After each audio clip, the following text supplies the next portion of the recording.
Assalamualaikum warahmatullahi wabarakatuh. Perkenalkan, nama saya Muhammad Rizal Subehi dengan NIM 1902039 dari kelas 2 Teknik Elektronika A Politeknik Gajah Tunggal. Di video kali ini saya akan menjelaskan tentang pembuatan aplikasi laundry. Sebelumnya video ini dibuat bertujuan untuk pemenuhan ujian tengah semester, yaitu aplikasi laundry ini nanti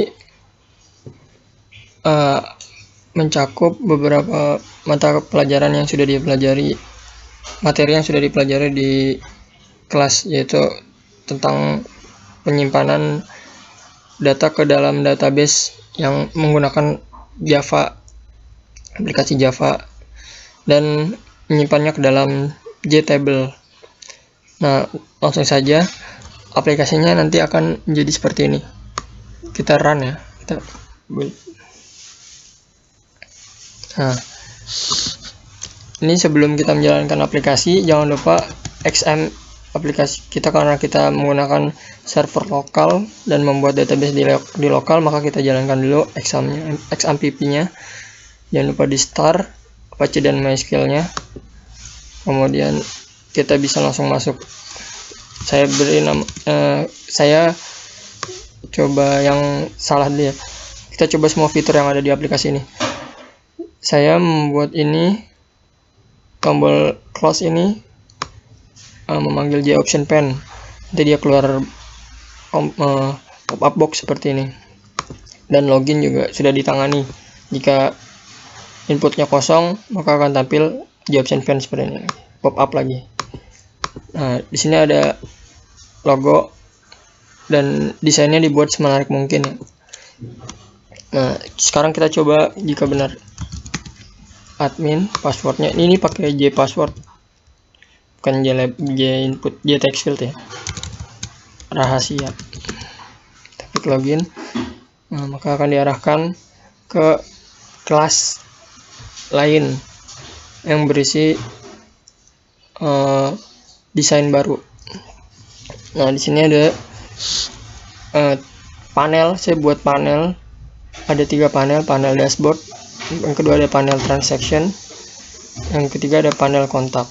Nah, ini saling menutupi ya, dipanggil lalu menghilangkan, dipanggil lalu menghilangkan. Nanti akan kita bahas di proses pengenalan pembacaan codingnya. Nah, kita coba dulu ya. Nah, kita coba lihat yang ini dulu. Transaction ini, data-data di sini akan dieksekusi pertama kali karena saya menaruhnya di konstruktor untuk pembacaan dari database-nya atau read-nya. Ini langsung dieksekusi pertama kali. Untuk memastikannya kita bisa cek di database-nya. Ada 4 data ya. Kita bisa cek di localhost phpMyAdmin. Nah, di sini ada 4 data sesuai ya. Gimana kita kalau kita tambahin tapi dari database-nya langsung dari sini, dari phpMyAdmin. Kita bisa tambahkan mungkin di sini. Namanya bebas saja. Beratnya bebas. Untuk coba aja ya.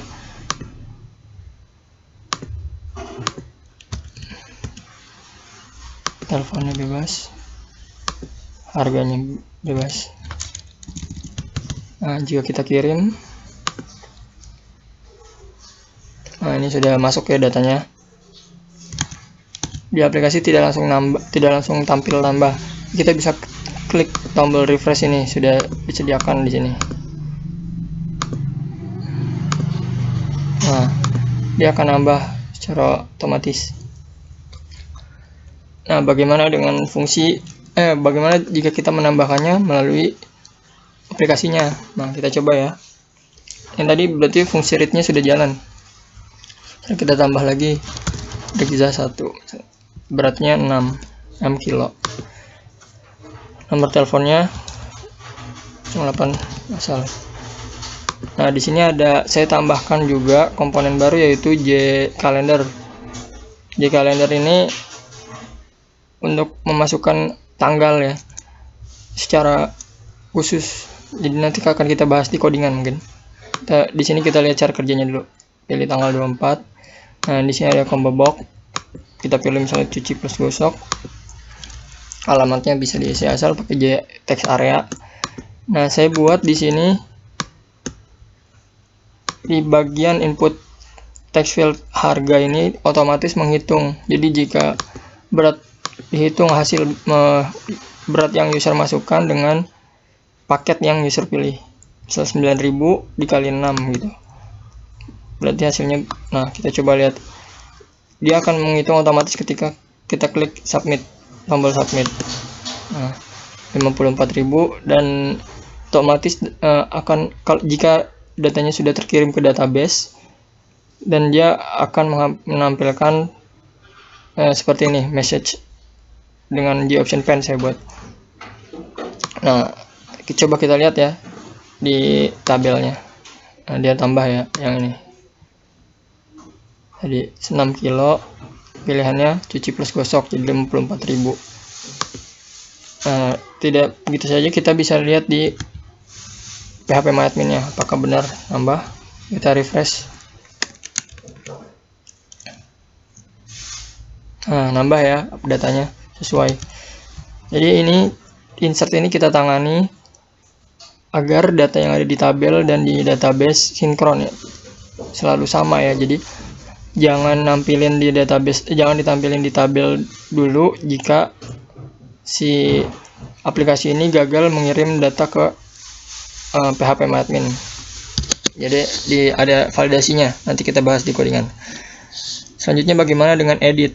Kita coba edit ya. Nah, edit di sini saya buat jika setiap row ini, baris ini diklik 2 kali, maka akan diarahkan ke dashboard tadi.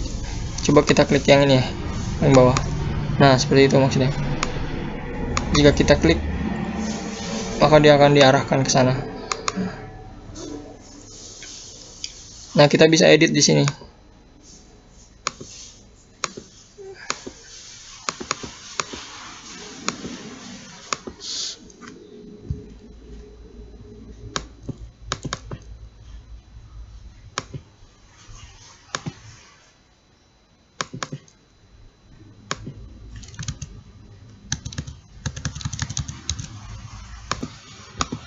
Nah, selanjutnya bagaimana dengan fitur update-nya ya, atau kita menggunakan insert. Nah, untuk update-nya saya buat ketika row baris ini diklik 2 kali di setiap baris yang ingin kita ubah, maka dia akan langsung mengarahkan ke panel dashboard ini. Kita langsung praktekkan ya. Saya mau ubah yang data yang ini. Kita klik 2 kali, maka akan diarahkan ke panel dashboard ini dengan field yang sudah terisi sesuai row yang ingin kita ubah tadi. Nah, misal kita ingin ubah menjadi gosok dan namanya kita ubah lagi ya, Regza AA, dan beratnya kita ubah 5. Nah, jika kita klik edit, maka dia akan mengubah edit 35.000 dan data has been updated. Oke, kita lihat apakah berubah. Nah, dia berubah datanya tuh. Yang nomor order 13 tadi jadi 5 kilo dan jadi gosok dan harganya jadi 35.000. Kita lihat di phpMyAdmin apakah dia akan berubah nih yang ini. Nah, ternyata dia berubah juga ya database-nya. Oke, lanjut. Sekarang kita ke fitur hapus. Misalnya saya ingin menghapus data yang nomor 8 ini. Nah, saya buat di aplikasi ini, jika di row-nya dipilih, klik sekali ini, lalu kita klik tombol hapus yang ini, maka akan dihapus. Nah, are you sure untuk delete data? Jadi tampilkan lagi jpanelnya, kita klik yes, data has been deleted. Di tabel sudah hilang, apakah di database hilang? Kita lihat tadi data nomor 8 ya. Nah, di database juga hilang. Oke. Selanjutnya saya ada fitur menggunakan ini nih, URI, mengarahkan ke URL yang tertentu yang kita masukkan. Jadi ketika ada mouse entered, dia tampil nyala seperti ini. Mengubah foreground warnanya menjadi merah. Ini juga. Kalau kita klik, dia otomatis akan mengarahkan ke URL yang kita pilih, yang kita masukkan, yang kita atur. Begitu juga dengan yang ini. Nah, dah, kita lanjut aja ya. Oke. Terus di sini ada fitur logout. Fitur logout ini untuk kembali ke halaman login tadi. Ketika kita klik, akan muncul message seperti ini. Kita pilih no, akan tetap di sini. Jika kita pilih yes, maka akan dikembalikan ke sini. Oke. Dan itu ya aplikasinya.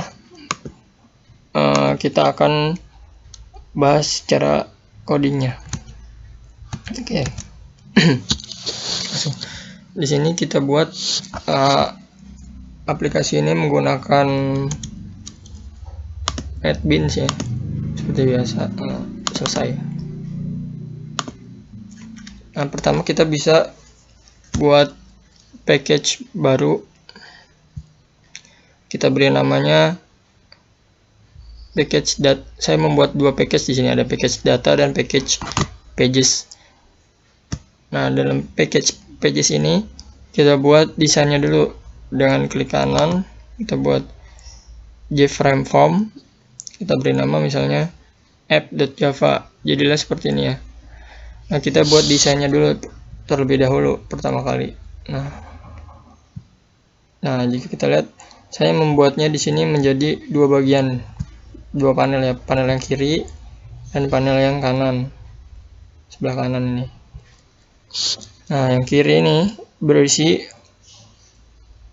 diisi dengan panel dan label. Panel diisi label, panel diisi label, panel diisi label. Kita asumsikan ini sebagai button ketika ditekan. Jadi bisa nanti kita actionnya kita pilih ketika mouse diklik, dia akan mengarah kemana. Dan begitu juga dengan logout ini. Kalau logout ini label ya, label kita arahkan actionnya ketika diklik. Kalau untuk logo ini, logo kita buat menggunakan label, lalu kita atur iconnya. Ini di sini. Icon properties, icon. Nah, kita ambil dari folder dari directory kita ya, bebas fotonya. Ya, selanjutnya ada yang lainnya seperti biasa, label. Kita atur fontnya supaya cantik. Selanjutnya kita bahas di panel sebelah kanan. Nah, panel sebelah kanan ini ada 3 bagian. Ada tab kontak yang ini nih. Ada tab transaction yang isinya ada JTable. Kemudian ada tab dashboard yang untuk mengisinya ya. Nah, di tab dashboard kita bahas ada text field. Di sini juga text field, di sini ada text field biasa. Kemudian di sini pakai text field juga buat harganya. Nah, tapi kita atur dia menjadi visibility-nya jadi supaya tidak bisa diklik ya. Kemarin yang mana ya? Bentar. Kita atur dia supaya tidak bisa diklik.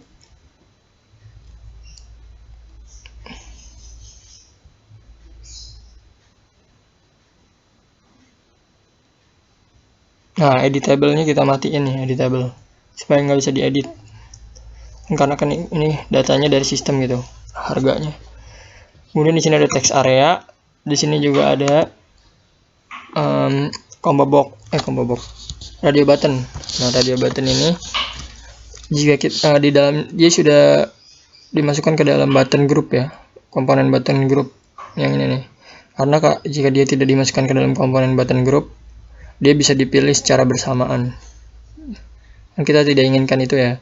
Makanya kita masukkan ke dalam button group. Nah, di sini yang berbeda ada JDate calendar atau JDate chooser. Nih. Ini kita bisa input. Kita bisa masukkan dari library luar. Caranya kita klik tools, kemudian pilih libraries. Kita download dulu filenya berupa jar ya. Kemudian kita klik new library.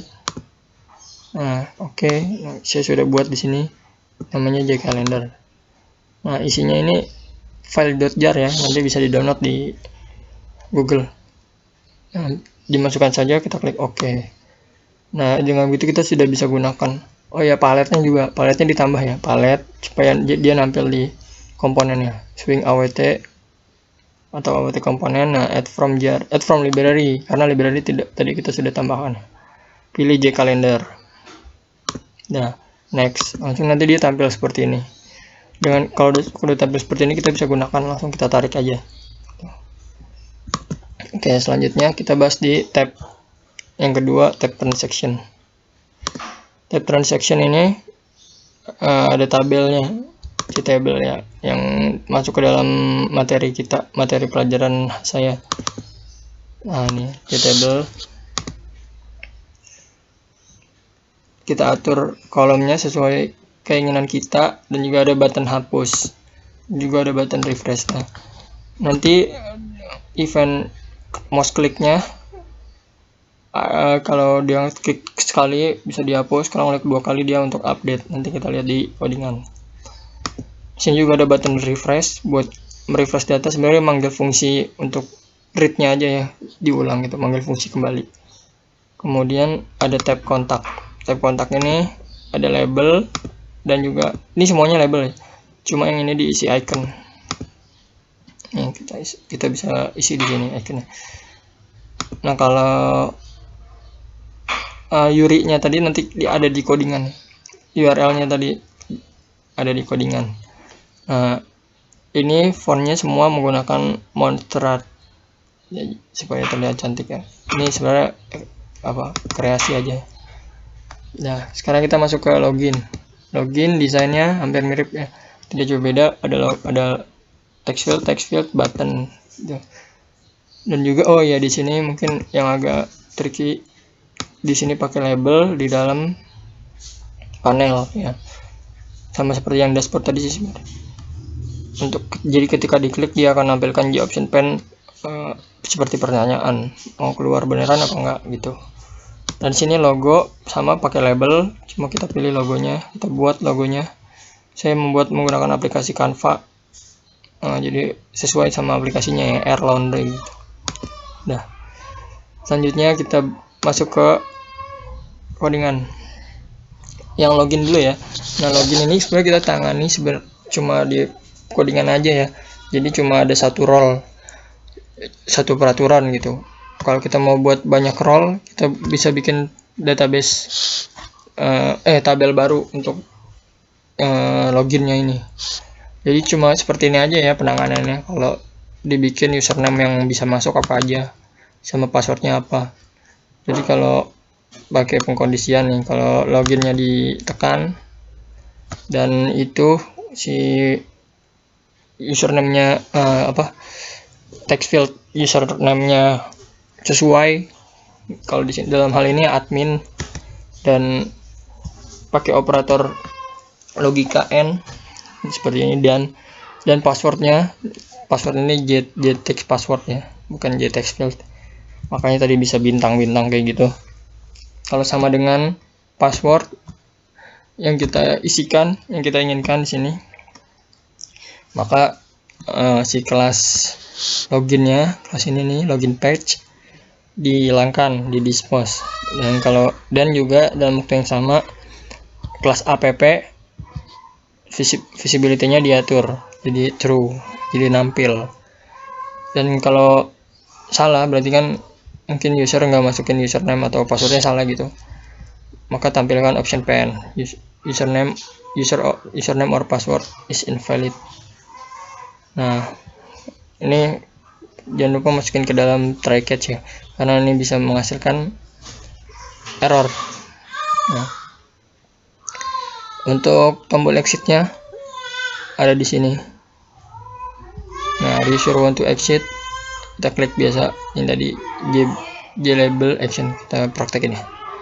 Kanan, even mouse klik, diarahkan ke sini. Kalau mouse-nya kalau J-label 4 diklik nih, yang tadi tanda silangnya diklik, maka masukkan, kita simpan nih J option pane-nya, jawaban dari usernya yang diklik, yes atau no kita simpan ke dalam replay, ke dalam variabel replay, bentuknya integer ya. Nah kalau ini kita bisa lihat di sini sih sebenarnya kalau mau tahu. Yes no option no. Yes no option itu kalau yes itu dia nyimpennya nih yang ini. Dia nyimpennya ngembaliinnya nilai 0. Kalau dia 1 dia 0 berarti gitu. Kita tinggal tangani aja. Nah, jadi kalau replaynya sama dengan yes atau 0 tadi, kalau di sini 0, sini 0, maka keluar gitu. Selesaiin aplikasinya. Dan sebaliknya kalau satu dia nggak ngapa-ngapain. Nah, ini desain tadi buat buttonnya supaya indah. Jadi ketika ada mouse-nya yang masuk, warnanya berubah menjadi agak gelap. Kalau mouse-nya ada kursor yang keluar, dia balik lagi warnanya. Ini cuma buat bayangan aja ya. Lanjutnya kita bahas di aplikasi app yang agak banyak. Nah, ini codingnya hampir sampai 1200. Main banyak ya, dan belum ada kelas yang lain. Nah, pertama kita buat database-nya dulu deh. Database-nya dibuat biasa ya. Buat database, namain, dan buat tabelnya satu tabel aja. Nah, kolomnya disesuaikan. Saya buat nomor order ini dia primary, supaya misalnya nanti si pemilik aplikasi ini, pemilik usaha ini bisa tahu orderannya supaya nggak berulang gitu. Selanjutnya jika sudah jadi alamat kolom-kolom ini dan tipe datanya disesuaikan ya, mau pakai varchar apa integer apa. Untuk tanggal transaksi ini yang tadi tuh di kalender kita pakai tipe datanya date. Nah, lanjut. Nah, pertama kali kita buat inisialisasi database-nya. Nah, di dalam folder lib kita buat folder baru sejajar dengan folder src ya. Lib di dalamnya buat database.ini untuk konfigurasi awal nih. Nah, drivernya jangan lupa pakainya JDBC. Kita download aja konektornya. Kemudian database-nya ini formatnya seperti ini ya. JDBC, MySQL, nama hostnya dan portnya, kemudian nama database-nya. Database saya namanya UTS project. Dan username-nya root. Nah, secara default exam username-nya root dan password-nya kosong ya. Nah, selanjutnya jika sudah seperti ini, untuk mengkoneksikan aplikasi Java NetBeans ini ke database, aplikasi Java kita ke database, kita butuh konektor ya. Konektornya kita bisa add library-nya di sini. Namanya MySQL Connector, bisa di-download di website resminya. Cara nambahinnya sama kayak tadi ya. Banyak sih caranya, bisa dari sini. Kita jadiin library dulu. Nanti dia jadi Java Connector. New library biasanya nih MySQL Connector. New library namain MySQL Connector, kemudian arahkan jar-nya yang sudah di-download tadi, atau bisa dari sini juga bisa add jar atau add library jika kita sudah bikin library-nya. Nah, jika sudah, maka sudah bisa kita gunakan itu library fungsi-fungsi yang ada di MySQL Connector sudah bisa kita gunakan. Nah, kita masuk ke file database dulu nih, inisialisasi database-nya. Adanya di sini. Jadi ketika kelas database dipanggil, kita buat konstruktornya dia pertama kali nyimpen semua yang ada di database.ini, file database.ini ini masuk ke dalam variabel driver database dan user. Kita atur dia private ya.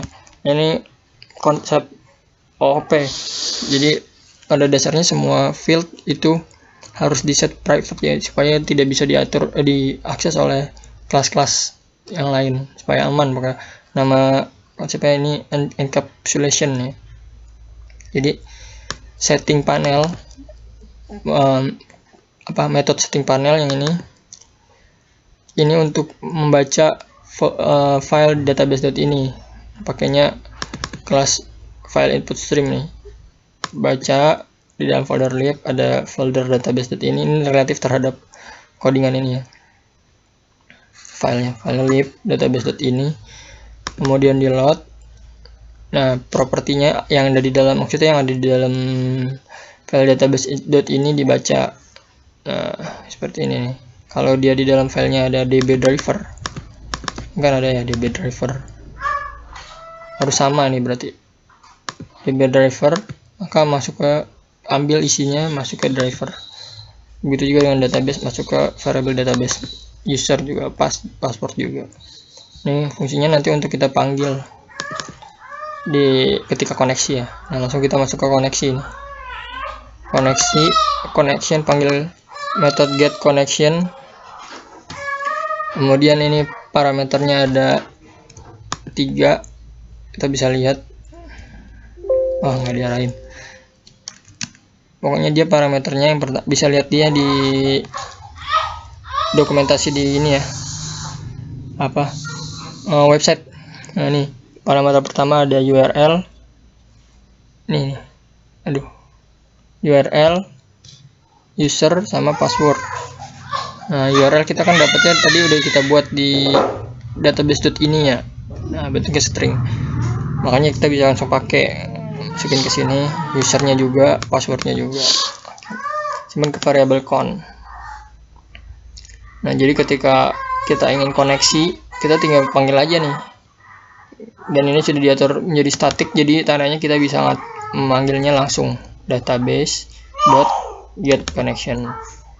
Nah, dia akan mengambilkan count-nya berupa nilai. Selanjutnya untuk read-nya kita tangani di database ini. Nah, kita buat dia masuk ke bentuknya ke dalam list atau collection. Ini pembahasannya ada di Java collection atau Java struktur data. Kita pakai struktur data list, karena keuntungannya ketika list ini ketika dibaca dia akan cepat sekali. Kita jika datanya sudah banyak nih, kalau kita pakai list dia membaca cepat sekali. Beda dengan struktur data yang lain seperti set. Dan ada link list untuk mengisi. Kalau dia link list itu ngisinya cepat, ngesetnya. Nah, kita tangani di sini pertama kita buat dulu statementnya, kita mulai dulu koneksi ke database-nya. Kemudian kita masukkan query-nya, select bintang from table laundry. Nah, di sini konsep encapsulation lagi. Apa sih kelas MyData ini? Ya, jadi sebenarnya isinya dulu ya. Jadi kalau RS-nya ada isinya, dan isinya belum habis pakai while, masih ada isinya terus. RS ini kan berarti kembalian dari database ya, dari query yang kita tuliskan di sini. Dia akan mengembalikan nilainya yang ada di database. Jadi kalau nilai database masih ada, dia akan menjalankan memanggil kelas MyData. Apa sih kelas MyData ini? Nah, MyData ini yang tadi untuk encapsulation. Jadi datanya disimpan di sini secara private, nggak bisa diakses dari kelas-kelas lain. Nah, jadi yang konstruktornya kita set public. Jadi masuk ke dalam sini dan disimpan di sini. Nanti kita bisa akses pakai method. Nah, nih. Jadi nggak bisa langsung diakses si fieldnya atau variabelnya. Kita aksesnya pakai method. Nah, method get nanti kita panggil. Nah, selanjutnya si RS ini, database ini, yang dari database ini kita manggilnya pakai nama kolomnya ya, disesuaikan. Nah, karena yang pertama saya kolomnya namanya underscore order, kita bisa lihat di sini ya, disesuaikan. Nah, order, nama, berat, paket, tanggal, underscore transaksi, alamat, telepon, harga. Nah, harus disesuaikan semuanya, dan juga tipe datanya harus disesuaikan. Nah, kalau kita udah panggil semua, berarti kan kita simpan ke dalam konstruktornya yang MyData tadi. Udah, kalau jika sudah seperti ini, datanya berarti udah tersimpan secara aman ya, pakai encapsulation. Nah, untuk mengaksesnya kita pakai metode nanti get data atau get nama. Nah, sudah ya. Nah, di sini ada metode query buat nanti kalau kita ingin mengquery manggil query-nya secara, jadi saya buat jadi terpisah ya, supaya nanti di codingan yang ada di app tidak terulang. Jadi nanti kan query lagi, insert query lagi, update query lagi. Jadi nanti tinggal masukin parameter aja, masukin SQL-nya, perintah SQL-nya, ya sudah bisa manggil yang ini. Nah, kita lihat aja. Nah, ini. Nah, database dipanggil tadi udah langsung awal. Ada tabel ini default konfigurasinya ya. Bisa dilihat aja nih. Ada berapa kolom? 2, 3, 4, 5, 6, 7, 8 kolom. Sesuaiin sama kolom teman-temannya. Gitu juga dengan edit. Kita lihat di ini dulu deh. Lanjutin di database dulu. Contoh misalnya ini insert. Nah, jadi kita tinggal panggil metode query tadi yang ada di kelas database. Kita bisa aksesnya langsung karena sudah di set menjadi statik ya. Masuk ke sini, yang datanya dapat dari si input-input yang user masukkan ya. Nah, hati-hati dengan penulisan stringnya ya. Nah, jika sudah masuk seperti ini, SQL perintah SQL-nya tinggal kita masukkan ke metode query yang tadi ya, diarahin. Nah, kalau udah seperti ini, tinggal dieksekusi sama metode execute update. Tinggal kita panggil si metode query ini. Nah, begitu juga di update. Nah, kan kita enak tinggal panggil metode query, nggak usah codingan banyak coding lagi, atau copy lagi, paste lagi. Ya, bikin aja metodenya.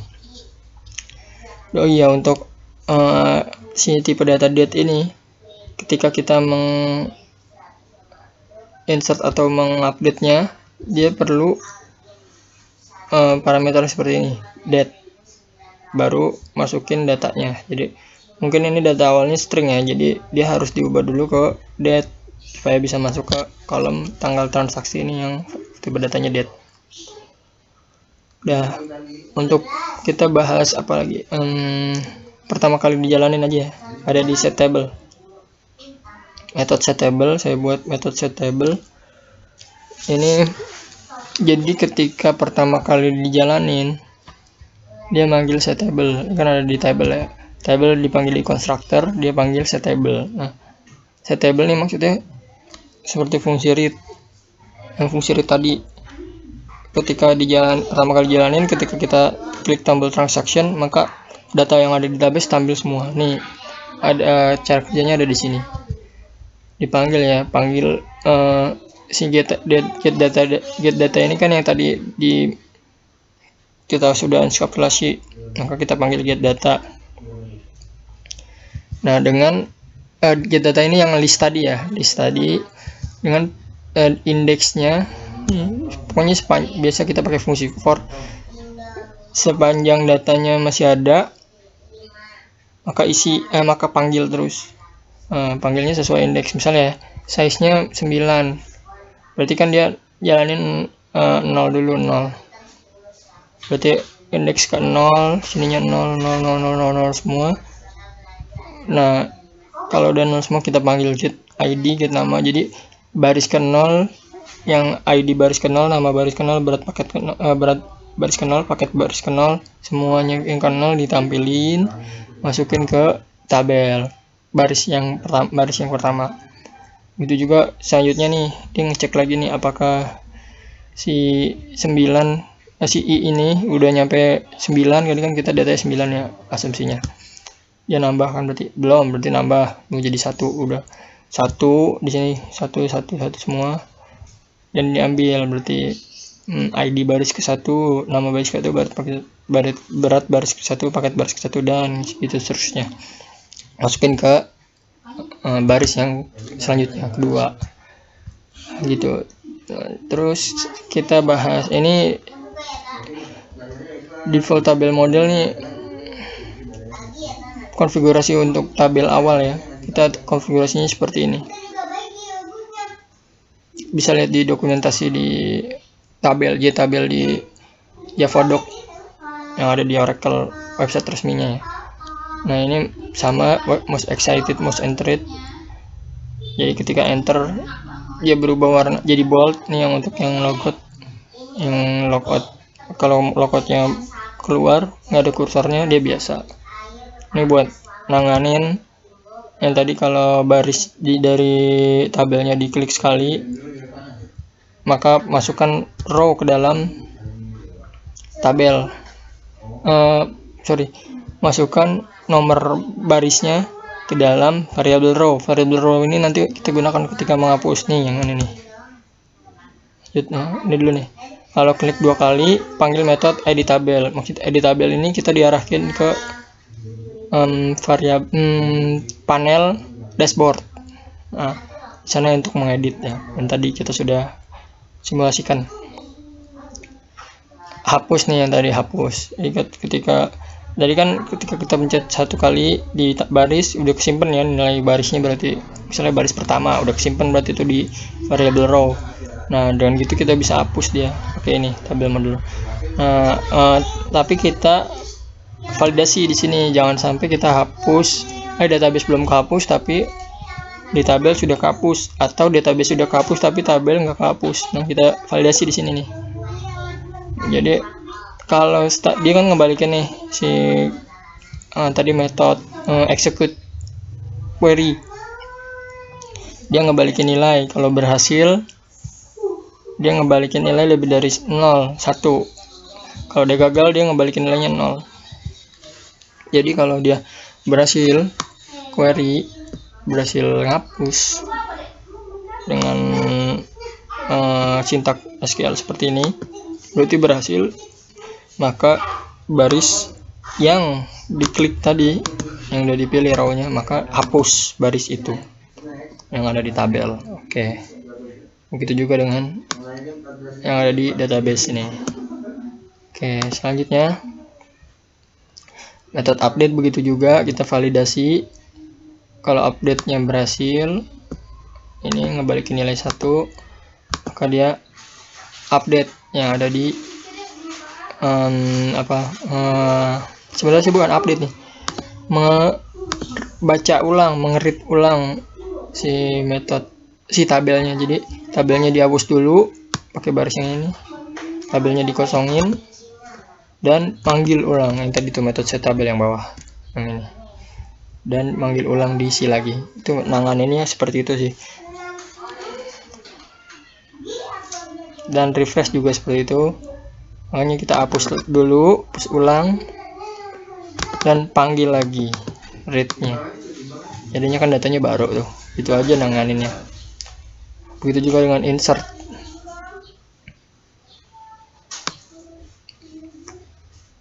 Perintah SQL dijalanin, validasi. Udah. Oke, selanjutnya kita bahas apa lagi ya? Yuri-nya ini pakai kelas Yuri, pakai kelas browse ya. Desktop metodenya browse, dan panggil Yuri. Oke. Mungkin sudah ya seperti itu. Jadi pertama kali jalanin ini dulu nih, metode konstruktornya. Nah, kita coba ya sekali lagi aplikasinya. Kita play, jangan lupa dinyalain examnya.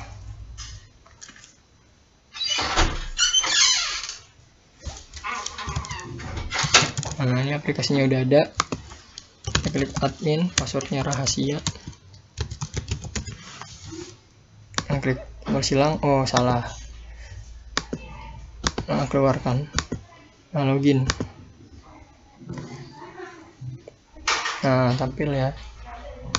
Nah, ini metode set tabel jalan ini yang tadi nih pertama kali dipanggil set tabel jalan. Nah, data yang sudah di encapsulation, manggil semua data yang ada di database. Kemudian kalau kita klik 2 kali, dia ngelempar tadi metode edit tabel nih, ngelempar, memanggil si panel dashboard dengan data-data yang diisi. Berarti getText field set text, getText field set text, text field set text, dan juga getText area set text. Udah, dan logout.